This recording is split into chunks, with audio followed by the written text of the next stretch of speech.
And we have number 50 being called to the box, attempting a jump to stay in bounds, and I believe she ended up cutting the track there. That's Sarah Sasson, and meanwhile, we got Soviet Suzette back in the play. And we've got her teammate, number 4, G.I. Jersey? Is that who she is? Trying to help her through the pack, and it's not working out the way they planned. I thought you were going to say G.I. Jerk. That would be a G.I. good. Jerk. That would be a good derby name. Just putting that out there. G.I. Jerk. Okay, all you refs and NSOs, that one's up for grabs. If you want that derby name, just send a contribution to DNN. Shamrock and Roller using Bellatrix to take that inside line for another Grand Slam. Yeah, Soviet got beat to the back of the pack again and looks a little winded. It's hard to wind these jammers, but when you're getting knocked back to the back of the pack and having to start from scratch again and again, it's exhausting. Yeah, and I wouldn't assume it was her cardio. I would assume it was a hit or several hits or maybe 50 hits, which is about the average of what these Pacific Jammers are getting when they enter that pack. Santa Cruz has a junior derby league, and we have just formed our first full contact junior derby squad. Ooh. And these girls are so excited about hitting.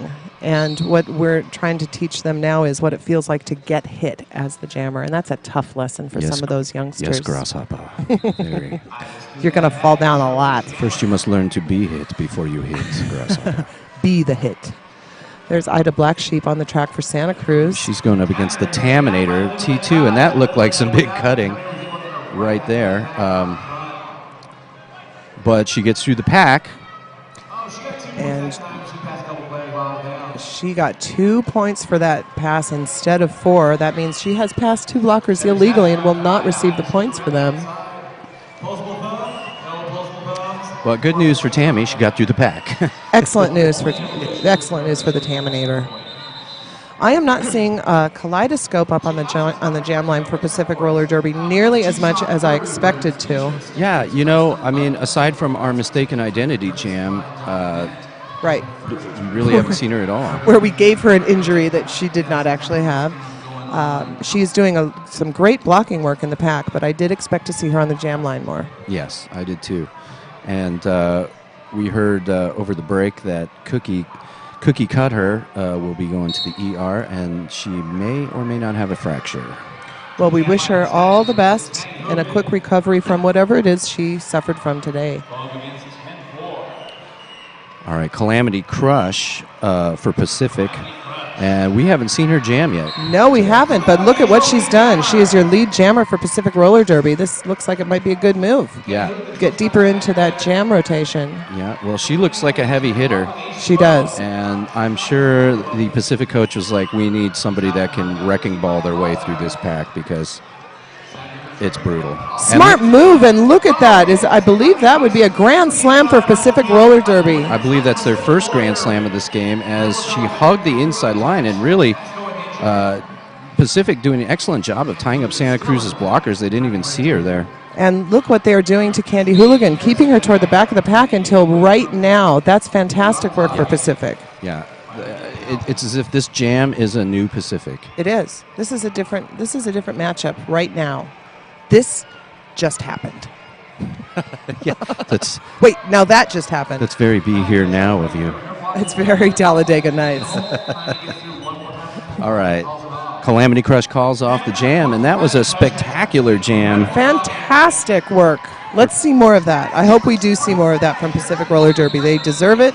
They are working hard. They're keeping their morale up, and they look like they're having a great time. And we got a timeout for Pacific. And it's 173-20 right now in favor of Santa Cruz. But if we see more jams like we just saw, that could change. I want to thank the Hotel Arizona. Are you staying in Hotel Arizona? I live in Arizona. Oh, you are. But I've seen you in hotel rooms. I was in Dumpy's room with you last night. Shh, don't tell. Oh, that's right. You told me not to tell. I'm sorry. Oh, well, now it's out there. But Dump Truck was there too and Hurt. And Moxie. Yeah. It was all good. It was dirty. There was a lot of... It was dirty. There was pizza with pineapple on it, which I'm not sure how I feel. about that. Are you But we okay? want to thank the Hotel Arizona for putting us up in style while we're here in Tucson. It's right next to the Tucson Convention Center, so it's where to stay next year when you are at the Dust Devil. Check them out at thehotelarizona.com. Not only that, but it's conveniently connected to this venue. It is, right through La Placita Village, which yesterday, without my glasses, I thought was La Placenta Village. It used to be back in the 90s, and yeah. That's a whole different kind of tourist trade. Yeah, that was a natural birthing center, and every other door it was. But the neighbors complained about all the screaming Yeah. and tree planting. Yes, yes, it was horrible. And dieting, it's a tradition to eat the placenta. And There was a Yeah. restaurant, El Placenta. It didn't do very well. Oh, I'm not going there. I just had so many horrible, horrible placenta jokes I could tell. Instead, let's talk about Lulu Lockjaw getting hit out to the outside, and that is Kaleidoscope doing that amazing blocking, and maybe that's why we're not seeing her on the jam line right now. Meanwhile, Taminator looking for a way into this pack. It looks like, well, she's got Deviate now in front of her, but for a second it looked like she was going to make it. I've seen the aggression and the competition level really ramp up in the last 2 or 3 jams. Yeah, and Taminator gets through. However, we've been talking about Pacific Jammer rotation, and Taminator, being of slight stature, has been having a very difficult time with this Santa Cruz defense. So I would assume they might be trying to put in bigger jammers a little more often. I think that's smart. Like we saw earlier. And keeping Kaleidoscope in the pack, I think, is a great move too. Now that we're seeing a different jammer rotation and keeping Kaleidoscope in the pack, I do want to see her jam. Yeah, I think that's it's an interesting choice. I mean, maybe they feel they need her to get in there and break up that Santa Cruz defense. And yeah, the Pacific Roller Derby defense is really, really improved in the second half. We've got Suki Tuyu jamming. Oh boy, Suki is going to get called for a low block on that. Did she just slide or slip? That didn't look. I wasn't. It looked like she went in for a defensive hit against Ida Black Sheep and did slip. Right. And Ida did go down right on top of her, which unfortunately is a penalty for Suki. Yeah. Little bit of an unfortunate situation with a slightly slippery track here. Back blocking? No, No. that would be an out of the engagement zone penalty for PRD. That's what I get for trying to see 2 seconds into the future. Listen, this time travel business is rough. Yeah. You never know where you're going to land. I'm a chrononaut. What can I say? Meanwhile, Did you bring your flux capacitor? Is that what that is right there? You know what? That was a beer. Now it's a flux capacitor. Yeah, exactly. That's how it works. That's what the kids call it. Ida Black Sheep coming up on a almost stopped pack, taking a few steps back. Oh, she's skating backwards. Oh, this is very she's interesting. Skating forwards. Her skin's a little bit loose. Oh, she's getting hit. Oh, that's disgusting. And she just goes around that outside for another Grand Slam for Santa Cruz. Yep. And it's a 4-on-2 pack advantage Santa Cruz, which is just bad news for Pacific. Looks like Suki, very enthused about the game, didn't quite hear the whistles. I'm jamming, I don't care. I don't need your stinking whistles.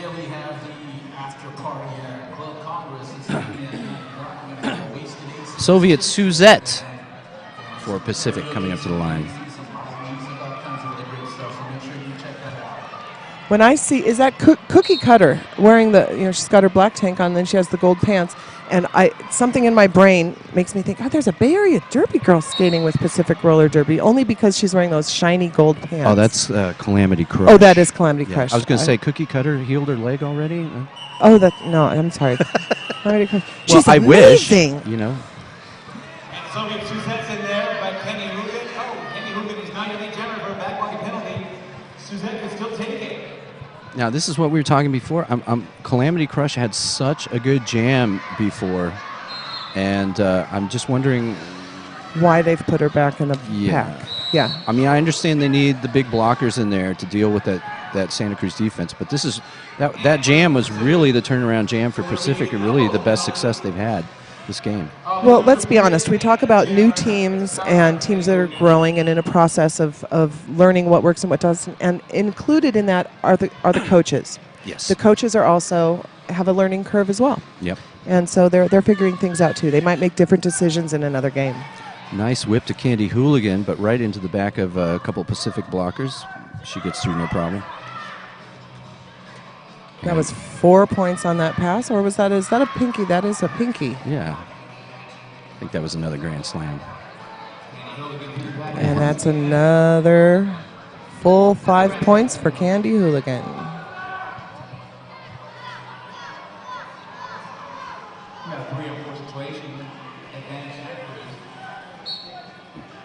PRD trying their best to keep that pack sped up without splitting the pack and getting a penalty for that. Oh, I have a little trivia, a little penalty trivia here. Yes. We have in our traveling crew and support staff someone we call Man Candy, and he was inside of the team zone, the team bench for Santa Cruz, and he he got his first roller derby penalty because there were too many people in the zone. But of course, since he's not a skater, he can't go to the box. So did he go to the box anyway? He did not go to the box. He went to the doghouse and hung his tail between his legs. But one of the Santa Cruz skaters did have to go to the box for that. Really, take a penalty for him. They took the hit for him. Wow. Yeah.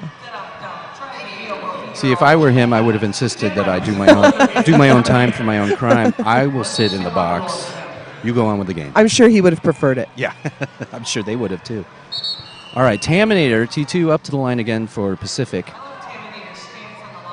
And she's up against Shamrock and Roller, who you've seen blocking for Santa Cruz, generally sharking at the front of the pack.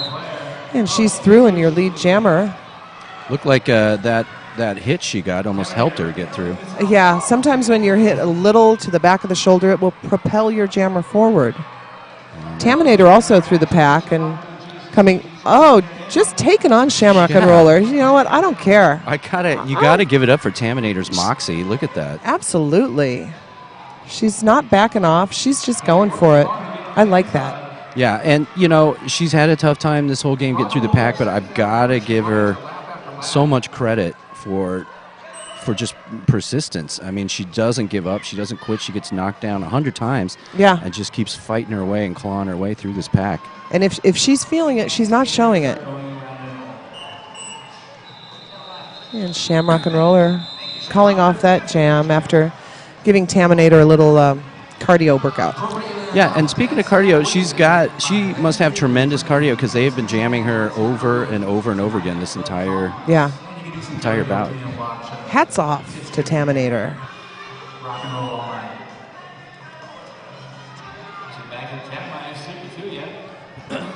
Oh, we have an empty box. Look at that. Once again. Ida Black Sheep on the line. So that empty box situation may change. You just jinxed I just jinxed it. Oh, no. And that is Calamity Crush. Yeah. Headed to the box right off the whistle like that. That may be for a fourth minor. Yeah, I believe the light glinted off her shorts right into one of the referee's eyes, and they didn't take kindly to that. So I hate that. Oh, now, we've got Suki in the box for PRD, which has got to be frustrating. Yeah. Looks like Raven Von Chaos did something horrible and is at the box, too. I did not see the call, but I think she picked up a penalty for breaking my heart. Oh. There is a ref signal for that now, thanks to Russell Crowbar. It goes like this. Oh. So feel free to use that, and thank you, Russell. It looks like sign language, but I'll use it. Yeah, it is. It does look like sign language. It's a little touchy-feely for roller derby, but maybe it works. Maybe it means something in sign language, like, would you like a sandwich? Yes. Don't let that sandwich break my heart. Another grand slam for Ida. Some pack definition going on between turns 2 and 3. Oh, and then we've got Kaleidoscope headed to the box. Now, It's kind of a revolving